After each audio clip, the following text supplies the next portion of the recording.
بسم اللہ الرحمن الرحیم۔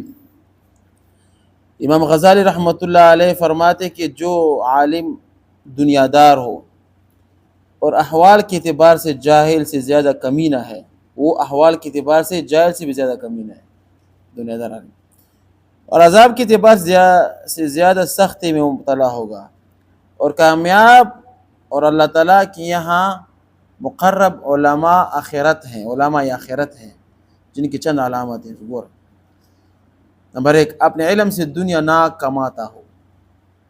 عالم کا کم سے کم درجہ یہ کہ دنیا کی حقارت کا، اس کی کمینے پن کا، اس کا مقدر ہونے کا، اس کے جلد ختم ہونے کا اس کو احساس ہو، آخرت کی عظمت، اس کا ہمیشہ رہنا، ان کی نعمتوں کی عمدگی کا احساس ہو، اور یہ بات اچھی طرح جانتا ہے کہ دنیا اور آخرت دونوں ایک دوسرے کی ضد ہیں، ٹھیک ہے نا، جو سے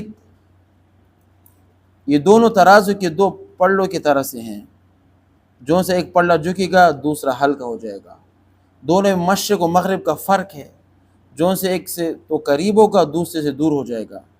جو شخص دنیا کی حقارت کا، اس کے گدلے پن کا، اس کی بات کا احساس نہیں کرتا کہ دنیا کے لذتیں دونوں جہانوں کی تکلیف کے ساتھ منظم ہیں، وہ فاسد العقل ہے، مشاہدہ اور تجربے ان باتوں کا شاہد ہے۔ الفاظ کو دیکھیے، اردو کے الفاظ تھوڑے سخت، ٹھیک ہے، کہ دنیا کے لذتوں میں دنیا کی تکلیف بھی ہے اور آخرت کی تکلیف تو ہے ہی ہے۔ بس جس شخص کو عقل ہی نہیں، وہ عالم کیسے ہو سکتا ہے؟ بلکہ جو شخص آخرت کی بڑائی، اس کے ہمیشہ رہنے کو بھی نہیں جانتا، وہ تو کافر ہے۔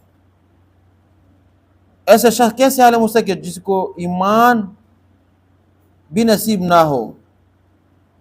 جو شخص دنیا اور آخرت کے ایک دوسرے کی ضد ہونے کو نہیں جانتا، وہ دونوں کے درمیان جمع کرنے کے طمع میں ہے، اور وہ ایسی چیز میں طمع کر رہا ہے جو طمع کرنے کی چیز نہیں۔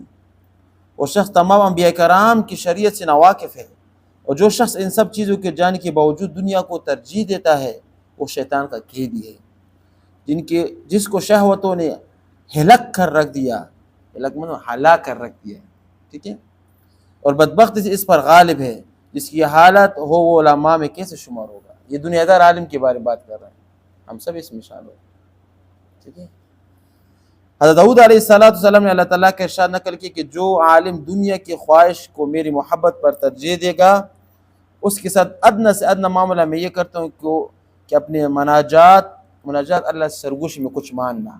مناجات کسے کہتے ہیں؟ اللہ تعالیٰ سے علیحدگی میں، پوشیدگی میں کچھ چیزیں مان، اس کو مناجات کہتے ہیں، کہ اپنے مناجات کے لذت اس کو محروم کر دیتا ہوں، چپکے سے دعاؤں کی تک جو توفیق اس سے کیا کھینچ لیتا ہوں، کہ میری یاد میں، میرے دعا میں اس کو لذت نہیں آتی۔ اے داؤد، ایسے عالم کا حال نہ پوچھ، یہ ادنیٰ سے ادنیٰ حالت اس کی، ٹھیک ہے، کہ دعاؤں کی توفیق بھی اللہ پاک اسے کیا سلب کر دیتا ہے۔ اب کہتے ہیں کہ اے داؤد، ایسے عالم کا حال نہ پوچھ جس کو دنیا کا نشہ سوار ہو، کہ میرے محبت سے تجھ کو دور کر دے، ایسے لوگ ڈاکو ہیں۔ اے داؤد، جب تو کسی کو میرے طالب دیکھے تو اس کا خادم بن جا۔ اے داؤد، جو شخص با کر میری طرف آتا ہے میں اس کو حاذق سمجھدار لکھ دیتا ہوں، اور جس کو حاذق سمجھدار لکھ دیتا ہوں اس کو عذاب نہیں کرتا۔ یحییٰ بن معاذ رحمہ اللہ کہتے ہیں کہ عالم علم و حکمت سے جب دنیا طلب کی جائے تو ان کی رونق جاتی رہتی ہے۔ سعید بن مسیب کہتے ہیں کہ جب کسی عالم کو دیکھو کہ عمراء کے یہاں پڑا رہتا ہے، اس کو کیا چور سمجھو۔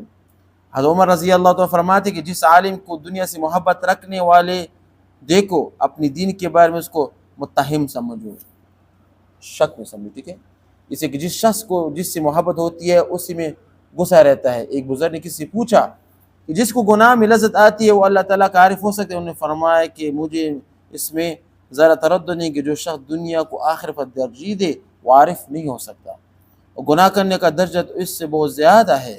اور یہ بات بھی ذہن میں رکھنا چاہیے کہ صرف مال کی محبت نہ ہونے سے آخرت کا عالم نہیں ہوتا، جا کا درجہ اور اس کے نقصان مال سے بھی بڑا ہوا ہے، یعنی جتنی وعید اوپر دنیا کی ترجیح دینے کی اور اس کے طلب کی گزری ہے، ان میں صرف مال کمانا نہیں داخل نہیں، بلکہ جا کی طلب، شہرت، ٹھیک ہے، جا کی طلب، مال کی طلب بنسبت زیادہ داخل ہے، جا شہرت مال سے زیادہ اس میں داخل ہے، اس لیے کہ جائے طلبی کا نقصان اس کی مضرت مال طلبی سے بھی زیادہ سخت ہے۔